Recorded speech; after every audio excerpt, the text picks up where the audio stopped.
सद्गुरुवे नमः सद्गुरुवे नमः शिवोहम साई शोहम साई सद्गुरु मौनिवा भगवान नमो नमः। गुरु गीता आध्यात्मिक विद्या के साधकों के प्राण चेतना का स्रोत है। इसके महामंत्रों के अनुशीलन से साधकों को नव प्राण मिलता है। उनमें आध्यात्म तत्व का अंकुर होता है, ब्रह्म विद्या स्फुरित होती है। वे यह सत्य जानने में समर्थ हो पाते हैं कि सद्गुरु ही सदाशिव हैं। भगवान महेश्वर ने ही शिष्य साधक पर कृपा करने के लिए गुरुदेव का रूप धरा है। गुरु और इष्ट में कोई भेद नहीं है। निराकार परम ब्रह्म परमेश्वर की सर्वव्यापी चेतना ही कृपालु गुरुदेव के रूप में साकार हुआ है। सद्गुरु को नमन इष्ट आराध्य को नमन है। सद्गुरु को समर्पण सर्वव्यापी परमेश्वर को समर्पण है। गुरु और गोविंद दो नहीं हैं, गुरु ही गोविंद हैं और गोविंद ही गुरु हैं। सद्गुरुदेव भगवान की जय। श्री मौनी बाबा भगवान नमो नमः। पूर्व मंत्र में गुरु भक्त साधकों ने इस सत्य की किंचित झलक पाई, जिसमें बताया गया कि शिष्य को यह सत्य भली भांति जान लेना चाहिए कि गुरु से श्रेष्ठ अन्य कोई भी तत्व नहीं है। ऐसे परम श्रेष्ठ और शिववत्सल गुरुदेव की सेवा करना शिष्य का कर्तव्य है। उनके द्वारा किए जाने वाले लोक कल्याणी कार्य में शिष्य को उत्साहित होकर भागीदार होना चाहिए। अंशदान, समयदान और बन सके तो जीवन दान करने में किसी भी शिष्य को कोई भी संकोच नहीं होना चाहिए। जिसे सेवा करने में अभी संकोच या हिचकिचाहट है, समझना चाहिए कि उसमें शिष्यत्व अंकुरित नहीं हो रहा है। मात्र शिक्षा दीक्षा संस्कार का कर्म कांड करा लेने भर से कोई शिष्य नहीं हुआ करता। इसके लिए तो शीश उतारे धुएं धरे वाली कबीर बाबा की उक्ति को साकार करना पड़ता है। जब शिष्य बन गए तो अहंग के विसर्जन में संकोच क्यों? जब हम अपने को शिष्य कहलाते हैं तो फिर गुरुवर को नमन में देरी किस लिए? सद्गुरुदेव भगवान की जय। श्री मौनी बाबा भगवान नमो नमः। गुरु नमन की महिमा को अगले महामंत्रों में प्रकट करते हुए भगवान सदाशिव माता पार्वती को समझाते हुए कहते हैं, संसार वृक्षमारूढ़ं पतन्तो नरकार्णवे येन च उद्धृतं सर्वे तस्मै श्री गुरुवे नमः। गुरु ब्रह्म गुरुर्विष्णु गुरुर्देवो महेश्वरः गुरुर्परं ब्रह्म तस्मै श्री गुरुवे नमः। हेतवे जगतामेव संसारणवसेतवे प्रभवे सर्वविद्यानां संभवे गुरुवे नमः। अज्ञानातिमिरान्धस्य ज्ञानजन्यशलाकया चक्षुरुन्मीलितं येन तस्मै श्री गुरुवे नमः। त्वं पिता त्वं च माता त्वं बन्धुश्च देवतां संसार प्रतिबोधार्थं तस्मै श्री गुरुवे नमः। उन सद्गुरुदेव भगवान को शिष्य नमन करे जो संसार वृक्ष पर आरूढ़ जीव का नरक सागर से गिरने से उद्धार करते हैं। नमन उन गुरु को जो अपने शिष्य के लिए ब्रह्मा विष्णु महेश्वर होने के साथ परम ब्रह्म परमेश्वर हैं। शिवरूपी उन सद्गुरु को नमन जो समस्त विद्याओं का उदय स्थान है, इस संसार का उदयीकरण है और संसार सागर को पार करने के लिए सेतु हैं। नमन उन श्री गुरु को जो अज्ञान के अंधकार से अंधे जीव की आँखों को ज्ञानांजल की सलाका से खोलते हैं। नमन उन श्री गुरु को जो अपने शिष्य के लिए पिता हैं, माता हैं, बंधु हैं, इष्ट हैं, देवता हैं और संसार के सत्य का बोध कराने वाले हैं। सद्गुरुदेव भगवान नमो नमः। इन महामंत्रों में गुरुदेव के नमन का विज्ञान विधान है। गुरु तत्व को जान लेने पर, उनकी महिमा का साक्षात्कार कर लेने पर शिष्य को कुछ भी अप्राप्य नहीं रहता, उसे किसी का भी भय नहीं रहता। शिष्य के हृदय में जब अपने सद्गुरु के प्रति नमन के भाव उपजते रहें, तब उसका सर्वत्र मंगल होता है। उसे अमंगल की छाया स्पर्श भी नहीं कर सकती। सद्गुरु को नमन शिष्य के लिए महाअवैध कवच है। इस संबंध में एक सत्य घटना का उल्लेख करने के लिए भावनाएं आतुर हो रही हैं। यह घटना समर्थ गुरु रामदास और उनके शिष्य शिवराम के संबंध में है। उन दोनों स्वामी रामदास अपनी 13 वर्षीय कठोर साधना को पूर्ण करके सारे देश में अलग जगा रहे थे। इस क्रम में उन्हें बनारस आना था। अपनी बनारस यात्रा की चर्चा उन्होंने अपने शिष्य से करते हुए कहा कि इस बार की यात्रा मैं अकेले ही करूँगा। सब शिष्यों ने उनका आदेश स्वीकार कर लिया, पर बाल भक्त शिवराम ने जिद पकड़ ली कि वह भी उनके साथ जाएगा। शिवराम की आयु 12 साल की थी। समर्थ गुरु ने बहुत समझाया कि बेटा तुम इतनी लंबी यात्रा पैदल कैसे करोगे, पर बालहट पर कोई असर नहीं हुआ। अंत में स्वामी रामदास ने उनसे कहा, अच्छा बेटा तुम अपनी माँ से आज्ञा ले लो, अगर वह आज्ञा दे देगी तो हम तुम्हें ले चलेंगे। शिवराम की माँ एक भक्तमती विधवा महिला थी। शिवराम उनकी इकलौते संतान थे। संतान के प्रति उनका जितना गहरा ममत्व था, समर्थ गुरु के चरणों में उतनी ही गहरी भक्ति थी। पुत्र की बात सुनकर उन्होंने एक पल की देर लगाए बिना आज्ञा दे दी। सद्गुरुदेव भगवान की जय। श्री गुरुदेव भगवान नमो नमः। शिवराम की भक्ति और उनकी माँ की आस्था से द्रवित होकर समर्थ गुरु उसे अपने साथ काशी ले आए।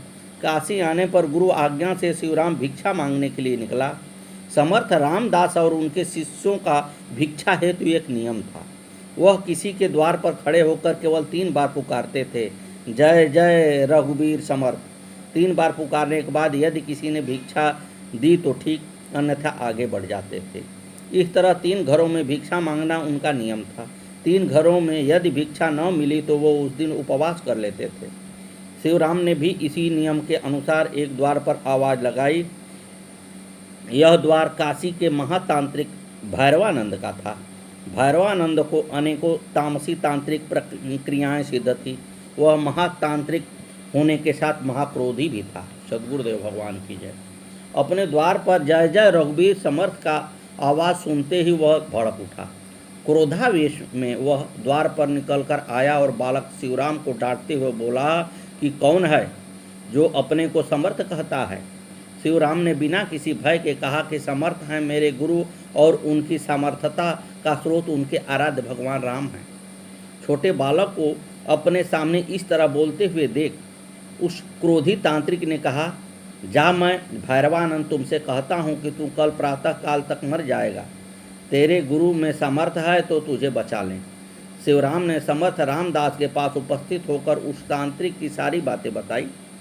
उन बातों से भी उन्हें अवगत कराया जो रास्ते में बनारस के लोग ने उन्हें महातांत्रिक की आश्चर्यजनक शक्तियों के बारे में बताई थी। इन सारी बातों को सुनकर समर्थ रामदास हंसे और बोले, बेटा समर्थ रघुवीर को होते डर कैसा? तू तो बस आराम से गुरु ब्रह्मा गुरु विष्णु वाला मंत्र पढ़ता रह और आराम से मेरे पांव दबाता जा। इतना कहकर समर्थ रामदास लेट गए। बालक शिवराम ने उनके पांव दबाते हुए गुरु नमन के मंत्र पढ़ने शुरू किए। इधर भैरवानंद ने भी उसके मारण के लिए महाकृत्य का प्रयोग किया था। पूरी रात महाकृत्य ने शिवराम को मारने के लिए अनेकों रूप धरे। उसको कई तरह से गुरु नमन से विरत करना चाहा, परंतु श्रीराम की अटल गुरु भक्ति के सामने उनकी एक न चली। अंत में असफल होकर उसने भैरवानंद पर ही अपना आक्रमण किया। महातांत्रिक अपनी क्रिया को इस तरह उलटते देख घबरा गया। वह भागा भागा आकर समर्थ के चरणों में गिर गया। समर्थ रामदास ने उसे अभय देते हुए कृत्य का समन किया और उसे चेताया।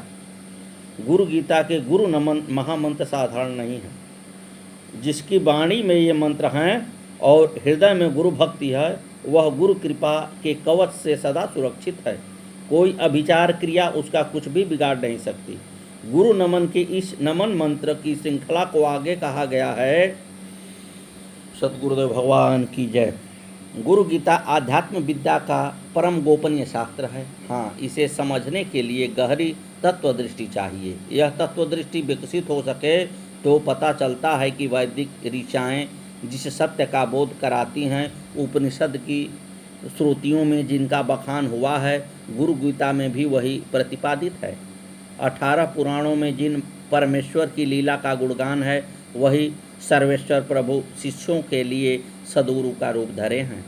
आध्यात्मिक विद्या के सभी ग्रंथ शास्त्रों में पढ़ने का सुफल इतना ही है कि अपने कृपाल सद्गुरु के नाम की प्रीति जगे।